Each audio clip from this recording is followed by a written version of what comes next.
Minute भगवत भजन. श्री रघुनाथ जय रघुनाथ मी अपराधी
उत्सव चाललाय आणि एका सत्पुरुषाचा उत्सव चाललाय. तेव्हा सत्पुरुषाच्या उत्सवामध्ये सत्पुरुषांच्या जीवनाचा परामर्श आणि त्यांच्या जीवनाला आध्यात्मिकतेचा झालेला जो स्पर्श आहे त्याची मीमांसा अधिकाधिक व्हावी म्हणजे संतांचा उत्सव साजरा झाला असं होईल. म्हणून पूर्वरंगाला सुद्धा आपण सत्पुरुषांच्या जीवनाचा असलेला जो कणा त्या कण्याची चर्चा करतोय आणि उत्तर रंगाला सुद्धा संत चरित्र म्हणून तर म्हणाल बुवा असं जर दरवर्षी झालं तर आम्हाला दरवर्षी संत चरित्रच ऐकावी लागतील, बाकीचे चरित्र ऐकायला मिळणार नाही. तसं नाही, हेच मूल्य असलेलं पौराणिक चरित्र सुद्धा सांगता येईल. तेव्हा ते चरित्र उद्याच्या कथेत सांगतो. काल आपण येऊन पोहोचलो, त्याच्या पुढचं चरित्र अतिशय सुरस आहे, ते नक्की आपल्याला आवडेल. म्हटलं तर तसं पौराणिकही आहे आणि म्हटलं तर तसं संत चरित्र आहे. आता ते कसं आहे ते आपण ठरवायचं आहे. काय झालं काल आपण बघितलं की त्या अंडळशानं भागाबाईला कडेवर घेतलं आणि तिनं सांगितलं की कन्या मी संत तुकयाची गरिबाची कुणब्याची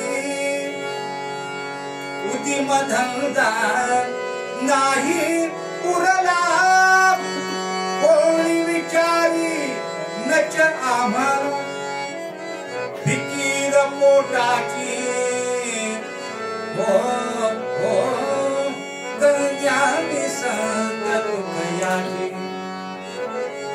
तुकाराम बुवांची मुलगी आहे हे ऐकले अनगळ शहाणं तिला कडेवरून खाली उतरवलं आणि एवढा मोठा पहाडासारखा असलेला तो फकीर मंडळी स्वतःच्या धर्माच्या चालीरीती विसरला आणि भागाबाईंच्या पुढे त्यानं तुमच्या आमच्यासारखा साष्टांग नमस्कार घातला.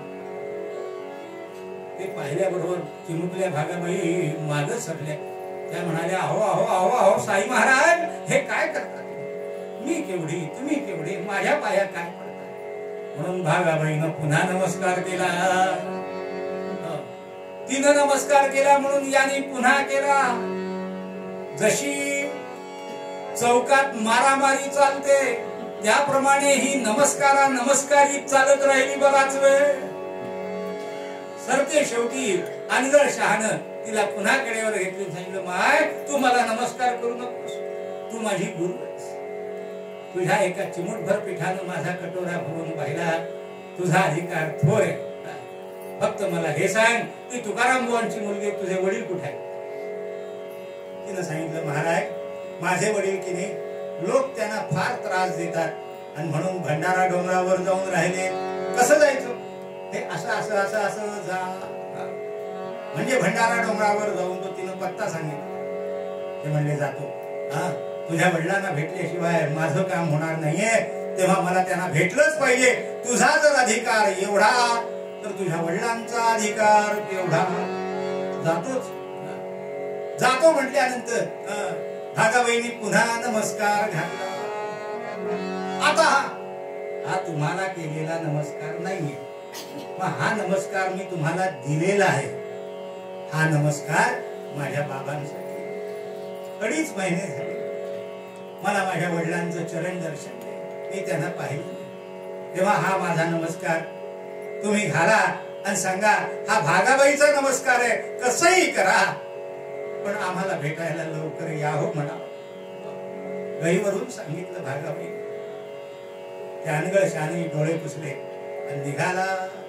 भंडारा डोंगरावर आलाय तो मुकुटमणी संतांचा. काय तलरी लागली होती महाराजांची, काय ती शांत मुद्रा तुम्हाला सांगतो. सगळ्या जगाचा विसर पडलेली भगवत भजनामध्ये तल्लीन झालेली ती तुकाराम बुवांची स्वानंद मग्न स्वारी या अनगळ शहानं पाहिली. आणि मंडळी याला म्हणतात सत्पुरुष, की ज्याला पाहिल्यानंतर स्वतःचा विसर पडावा तो सत्पुरुष. नाही तर हल्ली असं पीक आलंय तुम्हाला सांगतो संतांचं की 4 चौघांमध्ये बसले तर सांगाव ते तो निळा शर्ट घातलेले जे आहेत ना ते महाराज आहे, ते महाराज आहे हे सांगावलं. म्हणजे 4 चौघात बसल्यावर महाराज कोणता आणि भामटा कोणता हे ओळखता येणार नाही. ऐसे संत झाले कधी. तुकाराम महाराजांचाच अभंग आहे. आणि हाती तंबाखू की नाही तुका म्हणे सांगो किती आणि जळवत यांची संगती कुंडली. तुकारामांना पाहिल्याबरोबर त्याला स्वधर्माचा विसर पडला. इस्लाम धर्माप्रमाणे जे काय त्यांचं आचरण असेल खरं खोटं चांगलं वाईट ते सगळं आचरण तो विसरला. आणि येऊन त्यानं महाराजांना लोटांगण घातलं. लोटांगण घातलेलं पाहिलं. अहो अहो अहो फकीर महाराज हे काय करता? त्यांनी सांगितलं नाही मला करू दे. एकदा लोटांगण घालून भागलं नाही, दुसऱ्यांदा घातलं. आता पुन्हा नाही हे माझं नाही हे तुमच्या मुलीचं आहे. काय म्हणता? माझ्या मुलीचा नमस्कार आहे हा. हो तुमच्या मुलीचा नमस्कार. महाराज काय सांगू तुम्हाला, काय तुमची मुलगी आहे. हो हो हो काय तुमची मुलगी आहे. त्या मुलीनं माझ्या कानात खाली जो आवाज काढला त्या आवाजानं मी सावध झालो. म्हणा काय म्हणता? कार्ती एवढी माजली? तुमच्या सारख्या एवढ्या मोठ्या पुरुषाच्या कानाखाली तिनं आवाज काढला. तसं नाही म्हणत, काय तिचा अधिकार आहे, तिच्या इतक्या मधल्या चिमूटभर माझा कटोरा भरून पाहिला. या अर्थानं म्हणतोय की त्या लेकरानं माझे डोळे उघडले. माझ्या भागीचा अधिकार एवढा वाढला. महाराज म्हणाले माझ्या भागीचा अधिकार एवढा वाढला, हो हो हो हो, आता मला तिला भेटायला गेलं पाहिजे. म्हणजे भागीचा अधिकार वाढला हे तुकारामांना कळलं, पण स्वतःचा अधिकार किती आहे हे त्यांना कळलं. म्हणून महाराज आपल्याला सांगतो की दुसऱ्यांचा अधिकार ज्यांना कळतो त्यांना संत असं म्हणतात, आणि ज्यांना फक्त स्वतःचाच अधिकार कळतो त्यांना जंत असं म्हणतात. कुंडली गेलं पाहिजे तिला भेटायला जा. तिनं आग्रहानं नमस्कार पाठवलाय तुमच्यासाठी, डोळ्यात प्राण आणून तुमची वाट पाहते तुमची भागी. हो, तेव्हा तिला भेटायला जा. दोघांचं बोलणं झालं. तुकाराम बुवांनी त्या अनगळ शहाला उपदेश केला. तुका म्हणे अभिमान नारायणा नसोसे. साई महाराज, हो, धर्म कोणताही असो काही असो, पण तत्व सगळीकडे एक आहे. परमात्म्याला सगळं सहन होतं, पण अहंकार मात्र सहन होत नाही. तेवढा सोडा. म्हणजे महाराज माझ्यावर कृपा करा. अनगळशा म्हणतो कृपा काय करायची? अहंकार सुटला की तुमचा अधिकार तुम्हाला पुन्हा प्राप्त होईल. म्हणजे तुकारामांच्या कृपेनं अनगळशहाला सगळ्या सिद्धी परत मिळाल्या. मंडळी, ही घटना, ही वस्तुस्थिती आहे. महाराजांनी त्याच्या डोक्यावर हात ठेवला आणि अनगळशहाच्या सगळ्या सिद्धी परत आल्या. हा इतिहास आहे. हो, हे केवळ आपल्या संतांचं कथांचं उदात्तीकरण करून सांगावं म्हणून सांगितलेलं नाही. हा इतिहास आहे की तुकारामांच्या कृपेनं अनगळशहा पुन्हा अधिकारी झाला. इस्लाम असूनही, मुसलमान असूनही, आणि मोठ्या आनंदानं उड्या मारीत परत गेला. महाराजांनी विचार केला, त्यांनी दिलेला निरोप आपल्या भागीला भेटायला गेलं पाहिजे. म्हणून करुणी मनी संकल्पा कन्या भेटावयासी जावे. गेलो पाहिजे. पण त्यांनी विचार केला, आता ही माध्यान्ह समयाची वेळ आहे. आता जर समजा घरी गेलो तर मुलीची भेट तर दूरच राहू, पण ती जी आमची दुर्गा तोफ आहे घरी ठेवलेली, ती माझ्याकडं स्वतःचं तोंड वळवून जे गोळे सोडील त्यानं माझी काही धडगत नाही. मग काय बरं करा? तुम्हाला सांगतो, संत असो नाही तर देव असो, प्रपंचातली नाटकं सगळ्यांनाच करावी लागतात. तुम्ही आम्ही त्याला काही अपवाद नाही. तुम्ही आम्ही त्याला अपवाद नाही. तेव्हा काय बरं करावं? असं करावं, सकाळी पाणी भरून गेली असेल ती, त्या घागरीत काही दिवसभर पाणी राहत, संध्याकाळपर्यंत ते संपत. पुन्हा संध्याकाळी ती पाण्याला येणार इंद्रायणीवर. म्हणून आपण असं करावं, ती ज्या वेळेला पाण्याला इंद्रायणीवर येईल त्यावेळेला आपण घरी जावं, भागाबाईला भेटावं आणि ताबडतोब पुन्हा भंडाऱ्यावर येऊन बसावं. म्हणजे हिची आपली भेट नको. सौभाग्यवती ना चुकविणे हा काही नवरा म्हणून आपलाच धर्म नाही. कुंडली. म्हणून महाराज आले माध्यान्ह समयाला, इंद्रायणीच्या काठावर आले. आता संध्याकाळ होईपर्यंत आणि आवलीबाई पाण्याला येईपर्यंत वाट पाहावी म्हणून काठावर एक करवंदीची जाळी होती. त्या जाळी जरा वर केली आणि आतमध्ये जाऊन बसले. त्या जाळीतून त्यांना कोण नदीवर आलं, कोण गेलं हे सगळं दिसत होतं, पण हे मात्र जाळीत बसलेले दिसत नव्हते. बसले इंद्रायणीच्या पात्राकडे नजर लावून, पण तोंड गप्प बसायला पाहिजे ना. श्री हरी विठ्ठल जय हरी विठ्ठल, श्री हरी विठ्ठल जय हरी विठ्ठल, श्री हरी विठ्ठल जय हरी विठ्ठल, श्री हरी विठ्ठल जय. पहिले वळण इंद्रिया सकळा, भाव तू निराळा नाही तुझा. पांडुरंग ध्यान पांडुरंग मनी, जागृती स्वप्नी पांडुरंग. भजन सुरू झालं, लागली तंद्री आणि रमले. डोळे उघडे ठेवून इंद्रायणीच्या पात्राकडे बघत होते, पण भजन करता करता डोळे मिटले आणि भजनात रमले. आता इकडं संध्याकाळ झाली. आकाशाक्रमुनी रवी प्रजवत अस्ताचला पातला सेवोनी प्रियवारुणीस बहुधा आरक्तता पावला. सूर्यबिंब लाली लाल झालं, पश्चिम क्षितिजाला उतरलं. यांचा अंदाज बरोबर होता. त्याच वेळेला आवलीबाई साहेब पाण्याला म्हणून इंद्रायणीवर आले आणि घागर भरून घेत असताना त्यांना श्री हरी विठ्ठल जय हरी विठ्ठल, श्री हरी विठ्ठल जय. कुठून आवाज येतो? भरत तिचं समीकरण एकदम पक्क होतं आवडीचं. काय? यत्र यत्र विठ्ठल विठ्ठल तत्र तत्र तुकाराम कुंडली. ज्या अर्थी विठ्ठल विठ्ठल ऐकायला येते त्या अर्थी ते आमचं येडं इथंच कुठं तरी दडून बसलेलं असलं पाहिजे. आणि कुठून आवाज येतोय याचा आत्मास घेतला. या जाळीत येतोय आवाज.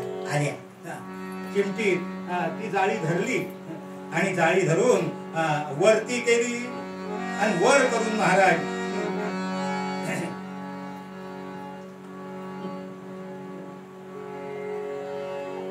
आतमध्ये डोकावून पाहिलं.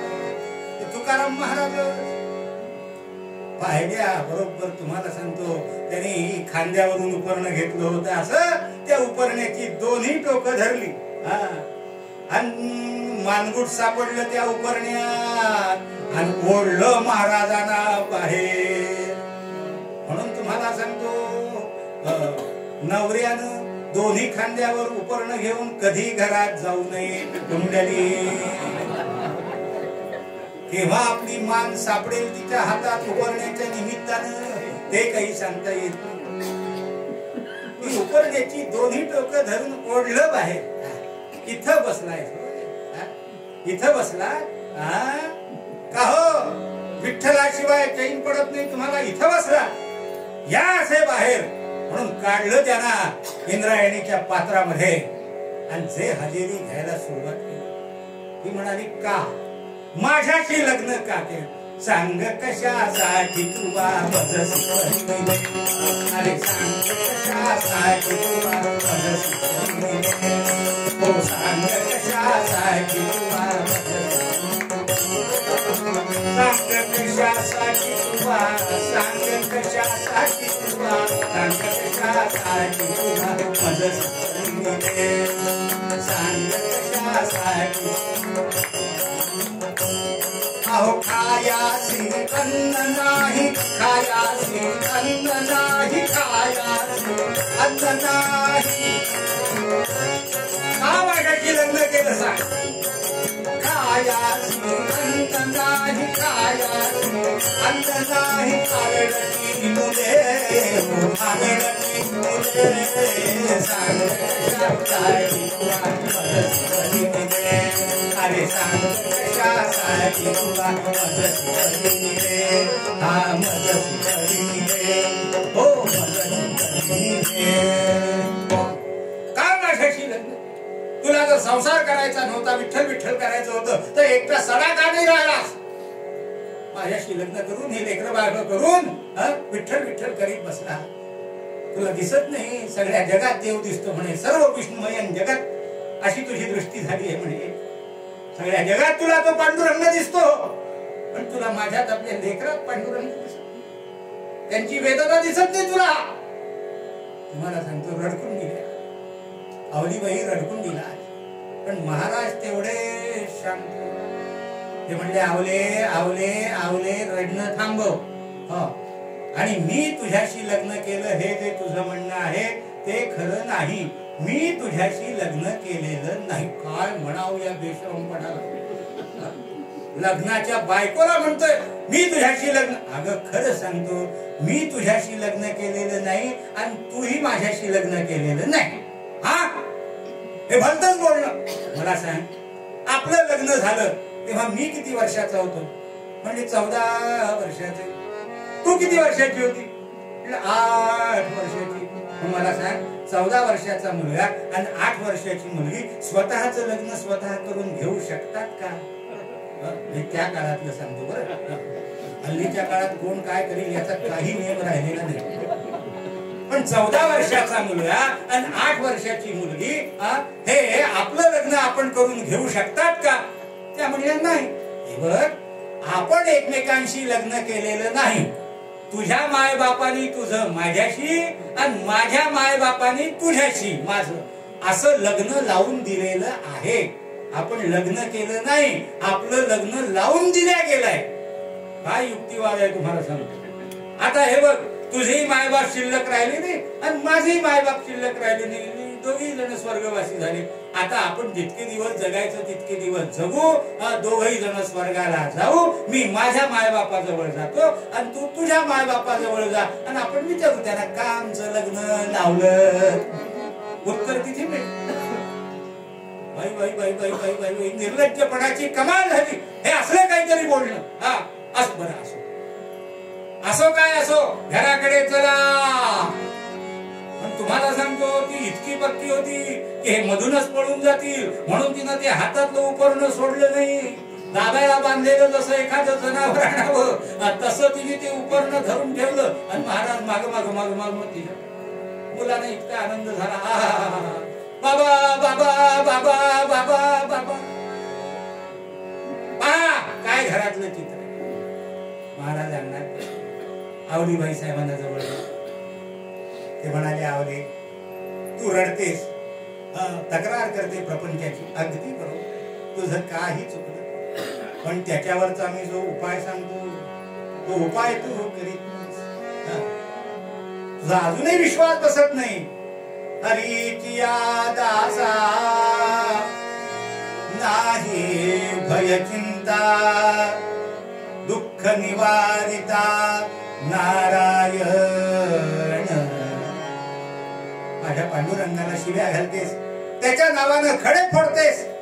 मी सांगतो ते तुला पटत नाही. माझ्या पांडुरंगाचं भजन, माझ्या पांडुरंगाचं भजन कर.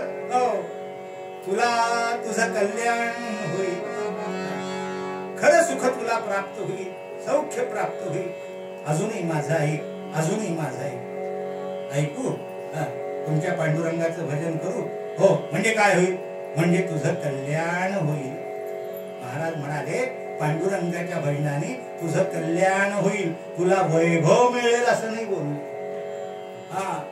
तुला सगळी सुख साधनं मिळतील असं नाही बोलले, तुझं कल्याण होईल असं म्हणा. ती बिचारी भोळी होती. हो, खरंच का तुमच्या कायाच्या नावानं कल्याण होतं का? म्हणजे होतं. मग आज करूनच पाहते म्हणली, आज भजन करूनच बघते. काय आनंद झाला तुकाराम महाराजांना. नक्की करणार, नक्की. पहिल्यांदा आज सकाळी दळून ठेवलेलं जे पीठ आहे बरं का, त्या पिठाचं काहीतरी करते, भाकरी थापते, कोरड्यास काहीतरी करते. जेव्हा पहिल्यांदा मग आज रात्रभर आपण भजन करू, आज पाहूया काय होतंय ते. त्याप्रमाणे 4 भाकरी थापल्या महाराजांनी, इकडून तिकडून पालेभाजी कुठनं तरी खुडून आणली, त्याला फोडणी घालून त्या भाकरी बरोबर कालवण केलं त्या भाजीचं. महाराजांना वाढलं, लेकरांना वाढलं, त्यांची जेवणं झाली आणि उरलं सुरलं जे होतं ते आवलीबाईंनी जेवल्या. एक पोतं अंथरलं महाराजांसाठी, एका बाजूला आपल्यासाठी. भागाबाई तुकाराम बुवांच्या जवळ जाऊन बसल्या, महाद्या आवलीबाईंजवळ येऊन बसला. करा म्हणाली सुरू, आज रात्रभर भजन करूया, भजनाने कल्याण होतं म्हणतात ना. मग करून पाहू भजन.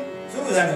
जय हरी विठ्ठल श्री हरी विठ्ठल, जय हरी विठ्ठल श्री, जय हरी विठ्ठल श्री हरी, जय हरी विठ्ठल. भजन सुरू झालं. भागाबाईचं लक्ष सगळं आवलीबाईंकडे. त्यांनी पाहिलं. हळूच तुकाराम बुवांच्या कानाशी आल्या भागाबाई. त्या म्हणल्या, बाबा आई पहा कसं भजन करते. नाही, पहिलं बरोबर म्हणते, जय हरी विठ्ठल पाऊस पडू दे, जय हरी विठ्ठल शेत पिकू दे, जय हरी विठ्ठल खाया मिळू दे, जय हरी विठ्ठल दागिने मिळू दे. पहिलं जय हरी विठ्ठल म्हणते, पण पुढचं श्री हरी विठ्ठल म्हणत नाही. खाया मिळू देन, पाऊस पडू देन, शेत पिकू दे. महाराज म्हणाले, गप्प बैस. पहिलं म्हणते तेवढंच पुराय, कुंडली. त्याच्यानंतरच ती काही म्हणाली. आणि असं तुम्हाला सांगतो, रात्रभर भजन झालं. तोच पहाटेचा चौघडा वाजो लागला घडघडा. तुम्ही आजही देऊला गेला आणि तुकाराम महाराजांच्या घरात जर शिरला तर मंडळी त्या घराच्या डाव्या बाजूने पाहिलं म्हणजे पांडुरंगाचं देऊळ आहे. ते पांडुरंगाचं देऊळ या आंबिल्यांचं आहे. यांच्या पूर्वजांनी तुकाराम महाराजांच्या 8 पिढ्या पूर्वी झालेला जो पूर्वज होता त्या पूर्वजानं स्थापन केलेला तो पांडुरंग आहे. तो आंबिल्यांचा पांडुरंग. तेव्हा त्या पांडुरंगाच्या देवळातला पहाटेचा चौघडा काकड आरतीचा वाजायला लागला आणि तो चौघडा वाजायला लागल्यावर महाराज सावध झाले. आणि आता कल्याण काय झालं रात्रभर भजन करून महाराजांना ठाऊक होतं. त्याच्यामुळे महाराज मांडीवर झोपी गेलेल्या त्या भागावेना हळूच त्यांची मान पोत्यावर टेकवली. त्यांना पोत्यावर निजवलं. चटकन उठले आणि मागच्या पावली भंडाऱ्याकडे निघून गेले. यांनी विचार केला कल्याण झालंय, रात्रभर भजन केले, काय ते पाहूया म्हणून याई उठल्या. जाऊन दाराची कडी काढली आणि दाराच्या उमऱ्याच्या पाऊल घातलं. तो काय खासकन एवढं मोठं काहीतरी टाचे बोचलं आणि भळभळ रक्ताची धार लागली. अगो बाई काय बोचलं म्हणून आत आल्या आणि जरा दिव्याची वाट मोठी गेली आणि काय कल्याण झालं हे बघायला आलेल्या त्यांनी पाहिलं. ते काय दिसलं कल्याण? ते शिंक्यामध्ये खापरात ज्वारीची पुरचुंडी त्यांनी ठेवली होती. काल 8 दिवसांनी भूक लागल्यानंतर आपल्याला ही उपयोगी येईल म्हणून तुम्हाला सांगतो महाराजांचं घर जसं उपाशी तसे महाराजांच्या घरातले उंदीरही उपाशी. त्या उंदरांना जोंधळ्यांचा वास आला. उंदराची जात फार हुशार. त्यातला एक मोठा उंदीर वर चढला आणि बाकीच्या उंदरांना सहज खायला मिळावं म्हणून त्यानं त्या शिंक्याची दोरी कुरतडली. ते शिंक तुटलं. ते मातीचं भांड फाडकन खाली पडून फुटलं. ती पुरचुंडी खाली जमिनीवर आली आणि त्या सगळ्या उंदरांनी ती पुरचुंडी कुरतडून त्यात ठेवलेले जे जोंधळे होते त्या जोंधळ्याचा दाणा खाऊन संपवला. एक दाणा शिल्लक ठेवला नाही. फक्त ती जी फुटलेली खापरं होती त्याचे तुकडे घरभर पसरलेले होते. त्यातलाच एक तुकडा यांच्या पायात घोचला होता आणि ते खापर पडून जोंधळे सगळे गेले. हे आवलीबाईंनी पाहिलं आणि काय अंगाचा संताप झाला. हे कल्याण रात्रभर भजन केलं त्या मेल्या काळ्याचं. तो माझ्या लेकरासाठी काढून ठेवलेला घास पण तो सुद्धा मेल्यानं ओढून दिला. जन्मभर जर समजा याचं भजन करीन तर हा माझा निर्वंश करतो का काय? काळ्या माझ्या लेकरांचा घास ओढून देतोय. थांब थांब थांब. आता काय वाटेल ते जरी झालं. माझं नाव इतिहासात काळ्या अक्षरांनी लिहिल्या गेलं तरी चालेल पण आज तुझे पाय फोडल्याशिवाय मी राहतच नाही. संता आज त्या काळ्याचे पाय फोडायचे कोणी काही म्हणून घेऊन करी धोंड्यासी. संतापाच्या घरात अंगणात पडलेला एवढा मोठा एक धोंडा काळा उचलला आणि तरा तरा तरा तरा तरा डोळे चढलेले तोंडाचा पट्टा सुरू त्या काळ्या मेल्याला आज नाही त्याचे पाय ठेचून चूर्ण केले तर बघ म्हणाव अशी जन्माची अद्दल घडवते की पुन्हा त्या पावलाचं ध्यान कुणी करणार नाही अशी त्याची पावलं करून ठेवते. असं तोंडानं बडबडत धोंडा घेऊन जी निघाली ही गीतांजली एक्सप्रेस. ते इकडं बडवे पुजाऱ्यांनी काकड्याला सुरुवात केली होती. भक्तीजी या पोटी बोध काकडा ज्योती पंच प्राण जीवे भावे ओवाळू आरती माझ्या पंढरीनाथा माझ्या सावळ्या नाथा दोन्ही कर जोडोनी चरणी ठेवियला काकड आरती सुरू झालेली. या जे तीरासारख्या शिरल्या मध्ये आरती धरून उभा असलेला जो बडवा होता त्याला तुम्हाला सांगतो इतक्या जोरदार धक्का दिला यांनी तो 3 कोलांट्या खात आरती सहित जाऊन पडला. कठणात बाजूला सारला आणि सरळ गाभाऱ्यात शिरला आणि गाभाऱ्यात शिरून दोन्ही हातांनी तो धोंडा वरती उचलला आणि दात ओठ खाऊन त्या विठ्ठलाकडे पाहत. दात ओठ खाऊन विठ्ठलाकडे पाहते. भगवान आवलीबाई साहेबांकडे पाहत होते आणि कसे पाहत होते तर सदय धवल हासम, मुखावर अत्यंत प्रसन्न सुंदर गोड हसू आणि हासऱ्या चेहऱ्यानं मिस्किल डोळ्यानं भगवान धोंडा घेऊन आलेल्या आवलीकडे पाहतो. मंडळी तसं भगवंतांना हसताना पाहिलं आणि आवलीबाईंचा संताप आणखी वाढला. मेल्या काळ्या, माझा जीव इथं तळतळतोय आणि माझ्याकडे पाहून हसतोस, माझ्याकडे पाहून हसतोस, तुला लाज वाटत नाही? असं म्हटल्यावर भगवान बोलायला. भगवान म्हणाले, आवले हसू नको तर काय, तुझा हा राग, तुझा हा आविर्भाव पाहिल्यानंतर मला खरंच हसायला. बरोबर बरोबर, माझा राग, माझी फजिती, माझं दारिद्र्य, माझी तळमळणारी लेकरं, माझा उघड्यावर पडलेला संसार, हे सगळं पाहिल्यानंतर तुला हसायला येईल. मेल्या, जसा तू वरून काळा आहेस तसा आतूनही काळा. भगवान म्हणाले, अजिबात तू विनाकारण माझ्यावर रागवतोस. अगं मला सांग, आजपर्यंत काय प्रपंचात कमी आहे? तुला काय हवंय हे सांगायला आलीस? दीन वदन करून स्वये मागण्यास आलीस का? मला मागायला आलीस काही? देवा, माझ्या घरात अन्न नाही, माझी लेकरं उपाशी आहेत, ते मला सांगायला आली कधी? ती म्हणाली, मी आले नाही कधी, पण मेल्या तुझ्या डोळ्याने दिसत नाही का ते? भगवान म्हणाले, मला सगळं दिसत. हो, सहस्त्राक्षा सहस्त्रपाद असं माझं वर्णन करतात. माझ्या हजारो डोळ्याने मी सगळी ब्रह्मांड पाहतो. एकच ब्रह्मांड नव्हे, अशी अनंत ब्रह्मांड जी आहे, त्या ब्रह्मांडातलं सगळं बारीक सारीक मी बघत असतो. आवले, मला सगळं दिसतं, पण माझा नियम काय? जोवरी मागे नचमच, जोपर्यंत मला कुणी काही मागत नाही तोपर्यंत मी कुणालाही काहीही देत नाही. हा भगवंताचा गुण.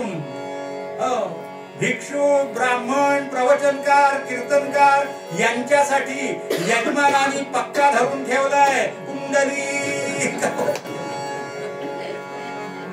ब्राह्मणांनी मागितल्याशिवाय, गोवानी मागितल्याशिवाय दक्षिणा विदायकी द्यायचीच नाही. हा पांडुरंगाचा गुण आहे.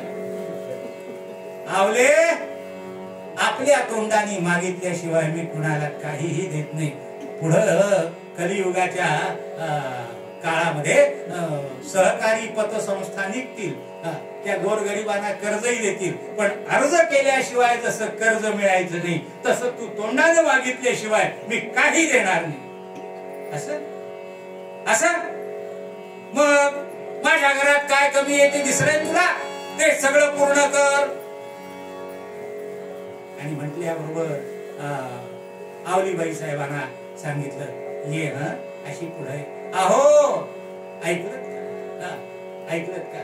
रुक्मिणी मातोश्रीना आवाज दिला, अहो बाहेर या. हे बघा कोण आले. स्नुषा आपुले पातळी की घराला. रुक्मिणीबाई, आपल्या सुनबाई आल्या.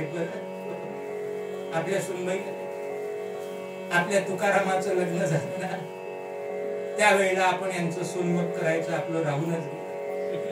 आज सुनबाई आले, तेव्हा त्यांचं सोनमत करूया, त्यांची ओटी भरूया.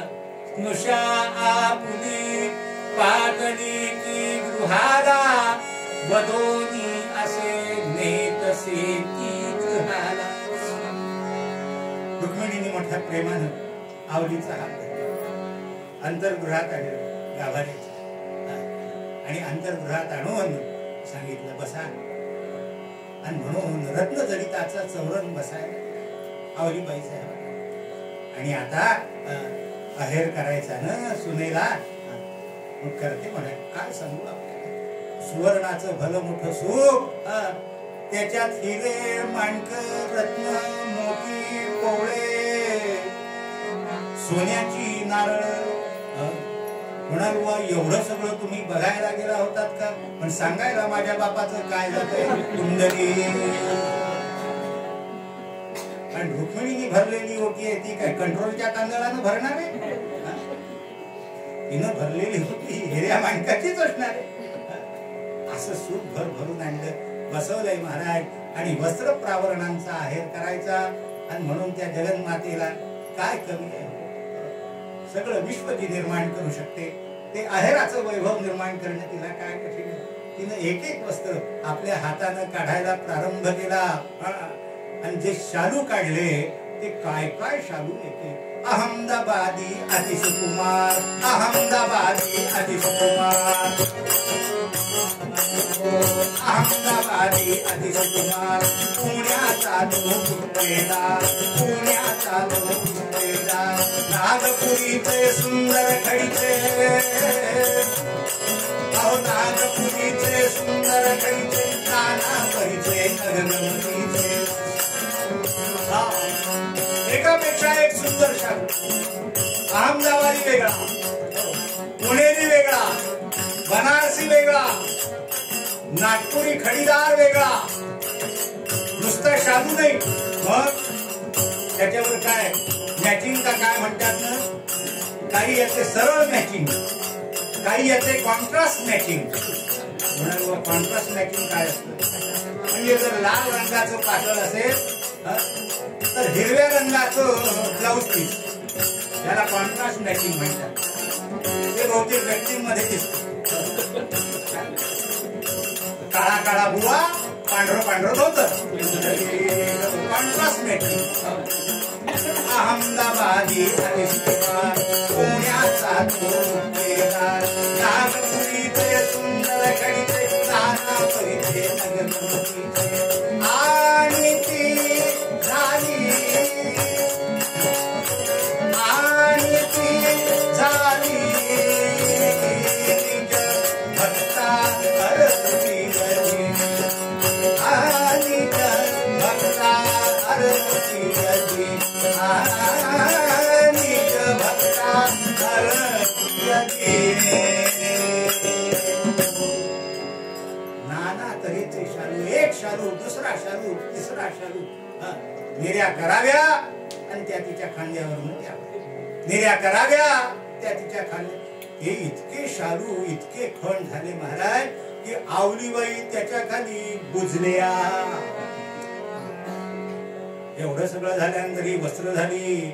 आता अलंकार, सोन साखळ्या, सरमोत्याचे हार, हिऱ्यांचे ते, सोन्याच्या साखळ्या, मोत्यांचे सर, हिऱ्यांचे हार असे तिच्या गळ्यात घातले. आणि तुम्हाला सांगतो तिची ओटी भरली हिऱ्या माणक्यानं, मोत्या कवळ्यानं, सोन्याच्या नारळानं. आणि एवढं सगळं पदरात पाहिल्याबरोबर काय आवलीबाई साहेबांना आनंद झाला. त्यांची नजर ठरे ना हो, भिरभिर भिरभिर भिरभिर पाहतायत. भगवान कमरेवर हात ठेवून त्या आवलीची मुद्रा निरखित होते. रुक्मिणी आहेरावर आहेर करीत होती. एवढं सगळं पाहिल्यावर आवलीबाईने त्या पांडुरंगाकडे पाहिलं. ती म्हणाली, अरे वा मेल्या, तू इतका भित्रा असशील असं मला वाटलं नाही.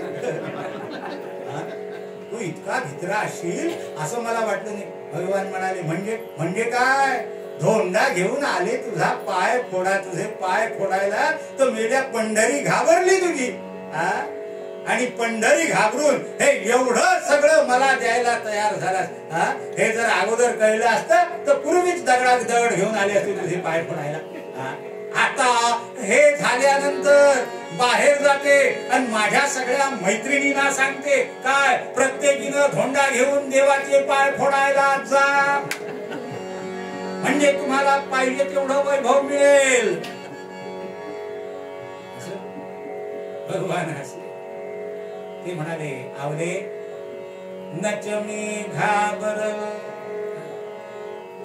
तुझ्या रागाला, तुझ्या कोपाला मी घाबरलेलो, तुझ्या धोंड्यालाही मी घाबरलेलो, आणि तुझ्या मैत्रिणींना सुद्धा धोंडा घेऊन ये असं सांगण्याचं तुला काहीही कारण नाही. तू सांग तुझ्या मैत्रिणीला, मी प्रत्येकीला तुझ्यासारखं असंच वैभव त्यांना सुद्धा देईन. फक्त माझी एक अट, तेवढी अट जर त्यांनी पूर्ण केली तर तुझ्या मैत्रिणींना सुद्धा असंच वैभव देईन. काय अट आहे ती? त्या प्रत्येकीचा नवरा तुकारामासारखा असतो. तिचा नवरा जर तुकाराम असेल, तुकारामासारखा असेल, तर प्रत्येकीला मी हे वैभव एवढंच भगवान. पण तुम्हाला सांगतो, ते बोलल्याबरोबर ती आवडी गरजू होती, पण लाचार आणि मूर्ख नव्हती. लक्षात म्हणजे दिधले मज वैभव हे भक्तीचे मोलपती रायाचे. म्हणजे एवढं सगळं जे वैभव मला दिलं ते मला दिलं. माझा नवरा अहोरात्र तुझी भक्ती करतो, तुझ्या नावानं काहो फोडतो. त्या नामस्मरणाचं, त्या साधनेचं कर्ज माझ्या नवऱ्यानं तुझ्या डोक्यावर एवढं चढवलेलं आहे की मेल्या पांड्या त्या कर्जाखाली दबून तुझा नायनाट होईल. एवढं भक्तांचं कर्ज तुझ्या डोक्यावर. त्या कर्जातनं तुला उतराई होता येत नाही, मोकळं होता येत नाही. म्हणून माझ्यासारखे भोळे जीव धरतोस त्यांचे आप्त, आणि त्यांच्या मार्फत ते कर्ज उतरवण्यासाठी म्हणून या विषय सुखाची देण त्यांना देत बसतोस. अरे काळ्या, नाही मगाशी जे म्हटलं ते तुला वर म्हटलं होतं मी. तू जसा आतून काळायस, वरून काळायस तसा आतून काळाय. पण आता मला पक्क समजलं की खरोखरीच तू जसा वरून काळायस तसा आतून काळाय. कपटे भक्ती ऋणातून व्हायासी मुक्त करीसी ही लीला.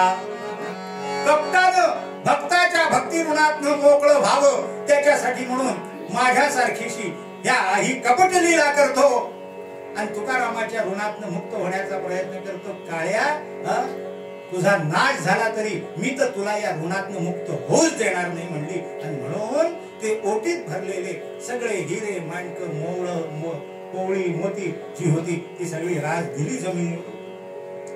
अंगावर पांघरलेली ती सगळी वस्त्रप्रावरण ती सगळी काढून बाजूला आणि स्वतःच्या फाटक्या पातळाचा मंडळी तो अंग विरलेला जो पदर आहे तो पदर डोक्यावरून घेतला, ताडकन उठला आणि सांगितलं मला नको, हे तुझं वैभव मला नको, आणि हे तुझं धन मला नको. आम्ही उपाशी मरू पण भक्तीच्या मोबदल्यात तुझ्याकडनं हे स्वीकारणार. वासनेचा कंद उपडिले मूळ दुरिते सकळ निवारिली. महाराज, हे संतांचं की गरिबीनं परिस्थितीनं गांधलेलं असून परमात्म्यानं भरघोस दिलेलं असून सुद्धा मंडळी त्या गोष्टीकडे पाठ फिरवण्यासाठी लागणारी जी भूमिका आहे मंडळी, ती भूमिका वैराग्याची. आणि ही वैराग्याची भूमिका संतांनी जी धारण केली ती केवळ विषय सुखाच्या विटानं धारण केलेली नाही, किळसेनं धारण केलेली नाही, रिसेनं धारण केलेली नाही, विवेकानं धारण केलेली आहे. तेव्हा विवेक वैराग्य अंती बाळगून केलेलं जे साधन आहे मंडळी, ते साधन म्हणजे या संतांची भक्ती आहे. म्हणून ते भाग्यवान आहे. तुम्हाला सांगा, आता महाराज जे म्हणतात ते खरं आहे का खोटं आहे? भाग्यवंत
महाराज की झालेली सेवा महाराजांच्या चरणी अर्पण करूया आणि कथा सुखासारिथे पूर्ण वैराग्य ज्याचे वसिष्ठा परिज्ञान योगेश्वराचे कवी वाल्मिकी सारिका मान्यैसा नमस्कार माझा सर्व रामदासा जय जय रघुवीर झाले कीर्तन शेवट गोड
जय जय रघुवीर।